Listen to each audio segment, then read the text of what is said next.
Hi there, this is Ron, in case you didn't know. And this is a statics refresher. At the request of some of my mom students this block, I'd like to spend a moment just refreshing what moment of inertia is and what the parallel axis theorem is. So, the moment of inertia I'm referring to is the area moment of inertia, and there is something called a mass moment of inertia as well. But for statics and mom, we're dealing with the area moment of inertia. Another name for it is the second moment of the area. So I'll start with just a little word description. It is a property of a geometric shape that represents the shape's ability to resist loading. Let me just say loads.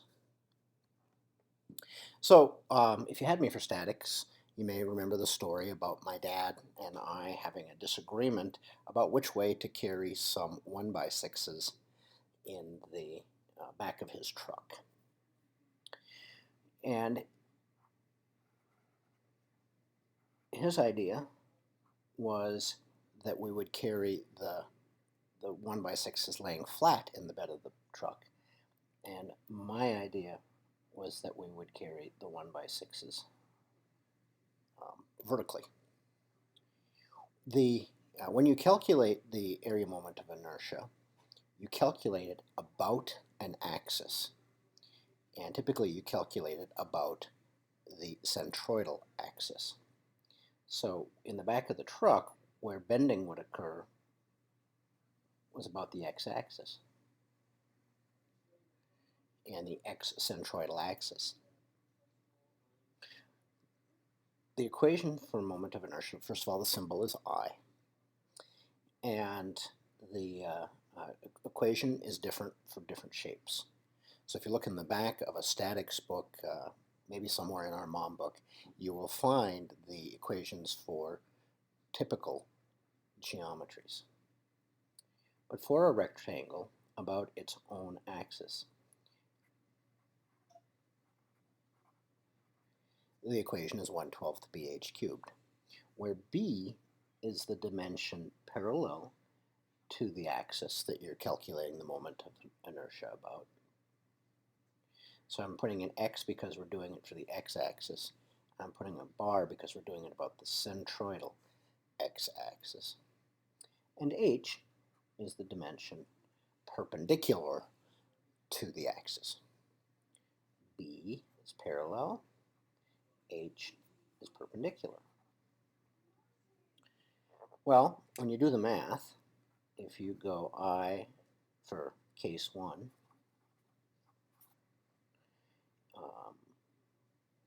about the x-axis is 1/12 6 times 1 cubed. Well, a little quick math tells us that the moment of inertia there is 1/2. And if we take a look at this beam over here, we go 1/12 b, which is now 1, and h cubed 6. 1/12 bh cubed, 1/12 bh cubed. Well, this ends up being 18. So the story is that I am 36 times smarter than my dad. And again, if you had me for statics, you remember this story. But the point is that if you take a piece of wood, if you look at the floor joists in your floor, or the rafters in your garage, or if you were going to have to support a beam and stand on it, it is stiffer and stronger when you orient the board this way than when you orient it that way. It's just a matter of fact, and that fact does not have to do with the fact that it's wood or what kind of wood it is. It has to do with this property of the shape. It has nothing to do with the material. It's a property of the shape. And I don't know if you remember what the units are, but we can do them real quick. If this is inches and this is inches cubed, the units are inches to the fourth. So there's a quick refresher on the moment of inertia.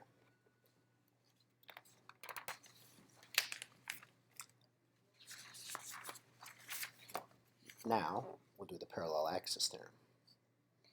Now, what the parallel axis theorem is it's finding the moment of inertia about an axis that isn't the centroid of the shape. A good way to do this is to maybe look at a composite shape, and let's just use those same two 1/6s.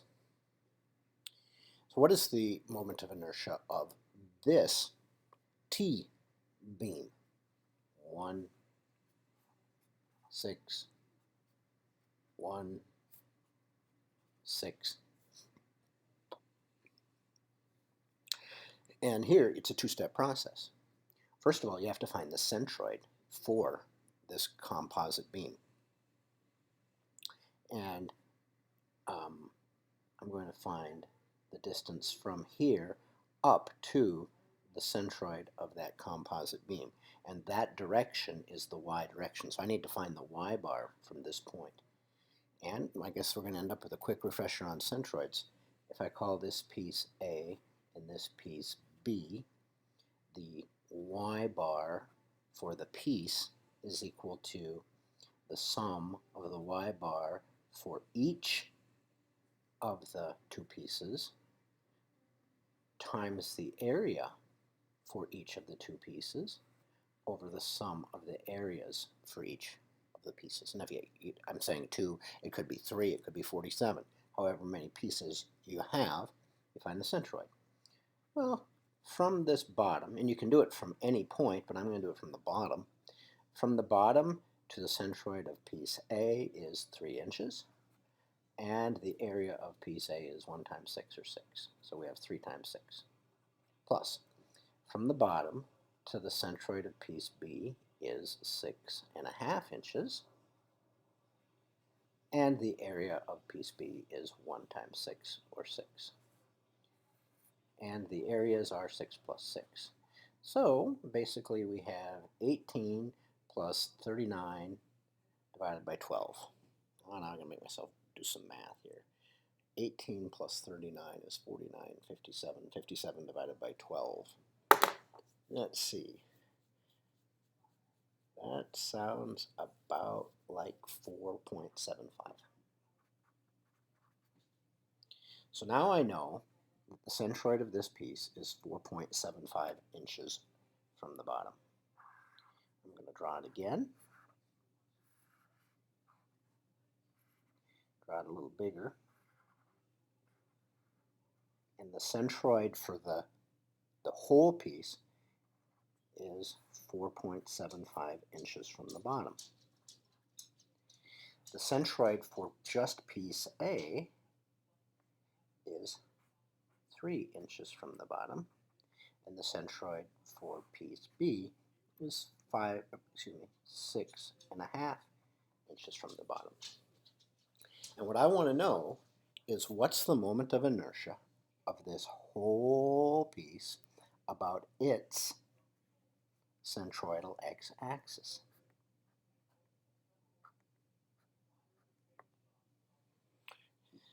I'll switch colors to say, well, it's a two-step process. You find the moment of inertia for each piece about its own centroid, so I of piece A, about its x-axis,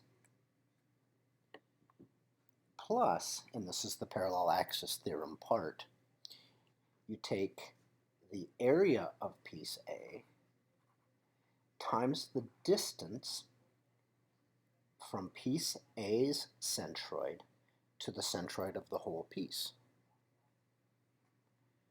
That would be this distance. And you do that for every one of the parts. Our beam here has 2 parts, so we do this for part A, and then we add it to do the same thing for part B, and so on, and so on, and so on. So I bar B plus the area of B times the distance of B to the centroid. Oops, this is squared. So parallel axis theorem is I about a piece's own centroid plus the area of that piece plus the distance to this new parallel axis. That's where it gets its name. We had the x-axis through piece A. We've got another axis through the centroid of the whole works, and those 2 axes are parallel. Let me slide this up a little bit here, and I'll do the math, and you can see how this works. Now, we had already done the I for this 1/6 about its own centroid. That was 18, plus the area of this piece was 6, times this distance now. What do you think it is? It's from the bottom, 4.75, from the bottom 3. What's this distance? 1.75. So 18 plus 6 times 1.75 squared. And then we did that. That was a half, you'll recall, plus 6 times, well, what's this distance going to be? The distance from the centroid of piece B to the centroid of the whole object, 6.5 minus 4.75.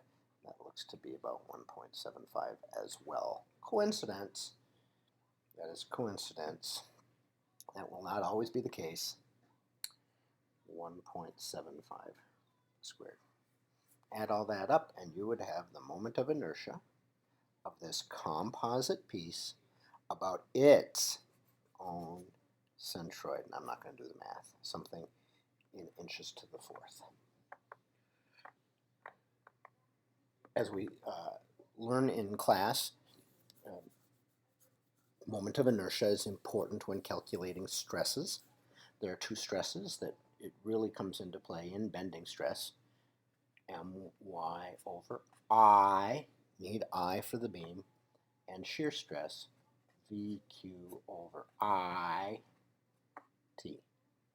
So when calculating stresses, which is an important part of MOM, we need moment of inertia. We need to know how to calculate moment of inertia for a simple area like a rectangle, or for a composite area like a T-beam, or an I-beam, or a C-channel.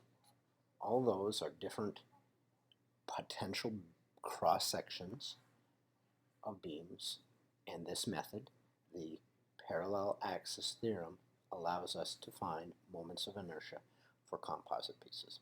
There, I did it quickly, down and dirty. It's a refresher. If you have questions, please ask them.